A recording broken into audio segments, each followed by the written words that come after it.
Ermənistan sazişin yeri, vaxtı və digər detallarını razılaşdırmaq üçün Azərbaycanla məsləhətləşmələrə mümkün qədər tez başlamağı təklif edir. Bunu Ermənistan Xarici İşlər Naziri Ararat Mirzoyan deyib. Azərbaycanın işğaldan azad olunmuş ərazilərinə xərcləmələr 18 milyard manata çatıb. Belarusun Rusiyanın bir hissəsi olması ehtimalı azdır.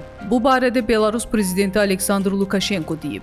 Amerika və İsrail Fələstinliləri Qəzzadan çıxarmaq üçün 3 Şərqi Afrika ölkəsinin səlahiyyətləri ilə əlaqə saxlayıb. 2026-cı ildə mövcud ali təhsil müəssisələrinin bazalarında 2 tədqiqat universiteti yaradılacaq. Bu, Nazirlər Kabinetinin 2024-cü il üzrə hesabatında öz əksini tapıb. Pekində Çin, Rusiya və İran arasında İranın nüvə problemi ilə bağlı müzakirələr başlayıb. Britaniyanın BP şirkəti Xəzər dənizinin Azərbaycan sektorunda yeni neft yataqlarının kəşfiyyatını planlaşdırır. Azərbaycanda körpə dana və quzuların kəsilməsi qadağan edilə bilər. Bu, Milli Məclisdə təklif olunub.